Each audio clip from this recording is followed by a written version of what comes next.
Welcome to mummy's kitchen. இன்றைக்கி நம்மளோட கிச்சனில் என்ன செய்ய போகிறோன்னா சுவையான கிறிஸ்பியான மெதுவான பரோட்டா தான் செய்ய போகிறோம். வாங்க எப்படி செய்கிறதுன்னு பார்ப்போம். அதுக்கு ஃபஸ்ட்டு நான் இதில் 1.5 கப் மைதா போட போகிறேன். நீங்கள் கொஞ்சம் பெரிய பவுல் எடுத்திங்கன்னா உங்களுக்கு 1 கப்பு வரும்.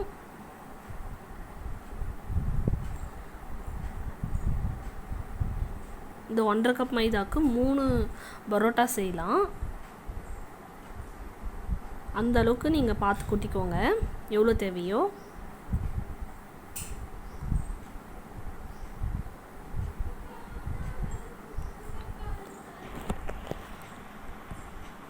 இப்போது அதுக்கு இப்போ சர்க்கரை நம்ம போட போகிறோம். ஏன் சர்க்கரை போடணுன்னா அப்போ நம்ம மில்க்கு சேர்க்க போகிறோம். அது பால் கூட இந்த சர்க்கரை ஆட் ஆகும்போது நல்லா டேஸ்ட் கொடுக்கும் பரோட்டாக்கு. அதுவும் இல்லாமல் நல்லா கிறிஸ்பியாக வரும். அப்புறம் இதுக்கு தேவையான உப்பு சேர்த்துக்கலாம்.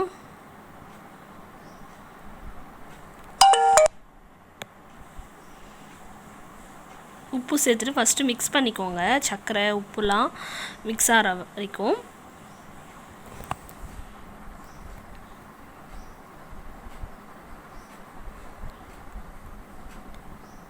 அப்புறம் இதுக்கு தேவையான 1/4 டம்ளர் பால் சேர்த்துக்கிறேன். 1.5 கப்பு மைதாக்கு நான் 1/4 டம்ளர் பால் சேர்க்குறேன்.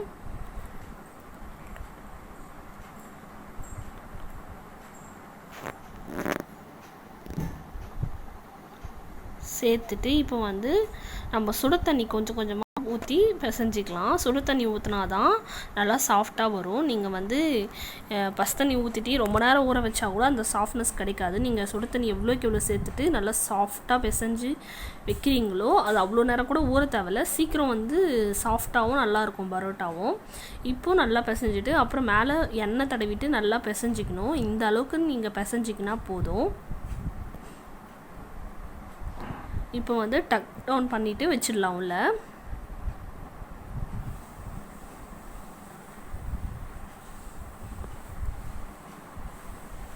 அப்போ தான் உங்களுக்கு அந்த விரிசல் விடாது. இதுக்கு மேலே கொஞ்சம் ஈரப்பதமாக இருக்கணும்ன்ட்டு எண்ணெய் சேர்த்துக்கிறேன். நீங்கள் நிறைய எண்ணெய் சேர்த்துக்கோங்க. இதில் ஃபஸ்ட்டு நீங்கள் நல்லா சேர்த்துட்டிங்கன்னா அப்புறம் உங்களுக்கு தேவைப்படாது. இப்போ நல்லா ஒரு 4 மணி நேரம் ஊற வச்சுட்டேன். பாருங்கள் நல்லா ஊறி இருக்கு.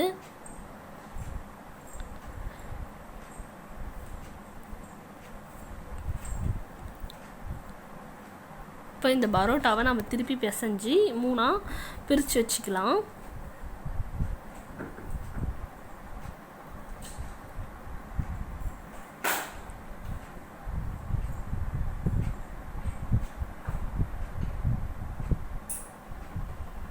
இப்போ 3ஆ பிரித்தாச்சு. எடுத்து அதே பவுலில் போட்டுக்கோங்க. போட்டு எண்ணெய் பத்தலைன்னா இன்னும் கொஞ்சம் நீங்கள் எண்ணெய் சேர்த்துக்கோங்க. அதனால தான் ஃபஸ்ட்டே நான் எண்ணெய் நிறைய ஊற்ற சொன்னேன். நான் நிறைய ஊற்றலை, அதனால் இப்போ ஊற்றி வச்சிடுறேன். நல்லா அந்த எண்ணெயில் அந்த பரோட்டா மாவு நல்லா ஊறட்டும்.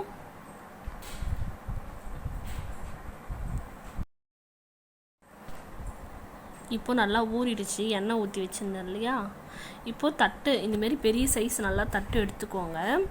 இப்போது அதில் கொஞ்சம் எண்ணெய் சேர்த்துட்டு அது மேலே இந்த பரோட்டா மாவை வச்சுட்டு நல்லா இதுமாரி கையிலேயே திரட்டி விட்டுக்கோங்க. நீங்கள் நல்லா ஊறி இருந்தால் மாவு உங்களுக்கு கையிலே திரட்ட வரும். அப்படி வரலன்னா கொஞ்சம் கஷ்டமாக இருக்குன்னு நினச்சிங்கன்னா கொஞ்சம் மேலே கொஞ்சம் எண்ணெய் சேர்த்துக்கோங்க. சேர்த்துட்டு நீங்கள் தட்டினீங்கன்னா அது நல்லா பிரிஞ்சு வரும். நல்லா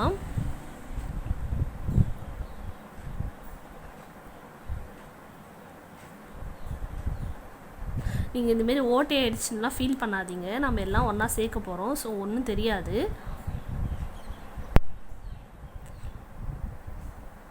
அதுமாரி ஹோல்ஸ் வந்தாலும் பரவாயில்ல. நீங்கள் அதுக்கு அப்படியே நீங்கள் கண்டினியூ பண்ணிவிட்டு திரட்டிகிட்டே இருங்க. நல்லா அப்படியே டிரான்ஸ்பரண்ட்டாக இந்த மாதிரி தெரியணும். அந்தளவுக்கு நீங்கள் திரட்டிக்கணும். இப்போ நல்லா கையில் லைட்டாக இழுத்திங்கனாவே பாருங்கள் எப்படி விரியுதுன்ட்டு. இப்போது நீங்கள் விசிறி மடிப்பீங்கள்ல அதுமாரி மடிச்சிக்கோங்க.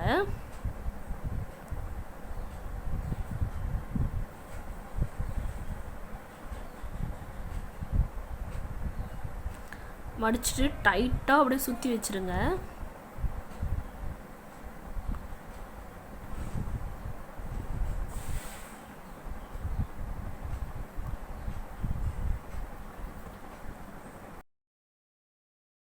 இப்போ அதுமாதிரி நான் 3 சுற்றி வச்சுட்டேன். இப்போ வந்து நம்ம உள்ளங்கை இருக்குங்க இல்லையா, அதை வந்து நல்லா ப்ரெஸ் பண்ணி இதுமாதிரி அழுத்தினாவே போதும், அது அப்படியே ஷேப்பாக வந்துடும். ரொம்ப மெலிசாக திரட்டாதீங்க, அது சப்பாத்தி மாரி ஆகிடும். கொஞ்சம் ஓரளவுக்கு லைட்டாக ப்ரெஸ் பண்ணிட்டு அதை அப்படியே நார்மலாக விட்டுருங்க. அந்தளவுக்கு. இப்போது அந்த தட்டில் இருந்த பரோட்டாவை எடுத்து நீங்கள் இந்த தவாவில் ட்ரான்ஸ்ஃபர் பண்ணிக்கோங்க. பண்ணிவிட்டு எண்ணெய் ஃபஸ்ட்டு ஊற்றாதீங்க, ஃபஸ்ட்டு ஒரு 2 திருப்பு திருப்பிடுங்க.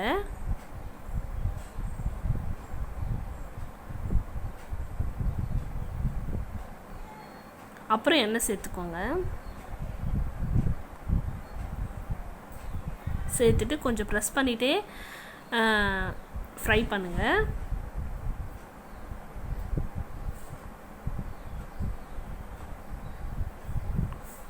நல்லா கோல்டன் ப்ரௌன் ஆயிடுச்சுன்னா உங்களுக்கு லேயர் நல்லா இதுமாரி தெரியுங்க.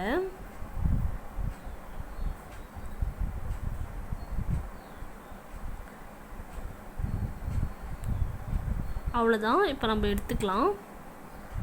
இதுமாரி 2-3 பரோட்டா சேர்ந்த உடனே நம்ம கையில் வந்து சூடாக இருக்கும் போதே அடிச்சிக்கணும். ரொம்ப ஆறிச்சுன்னா லேயர் பிரியாது. கொஞ்சம் சூடாக இருக்கும் போதே நீங்கள் அடிச்சிட்டிங்கன்னா நல்லா லேயர் தெரியும். அவ்வளோதாங்க, பரோட்டா ரெடி.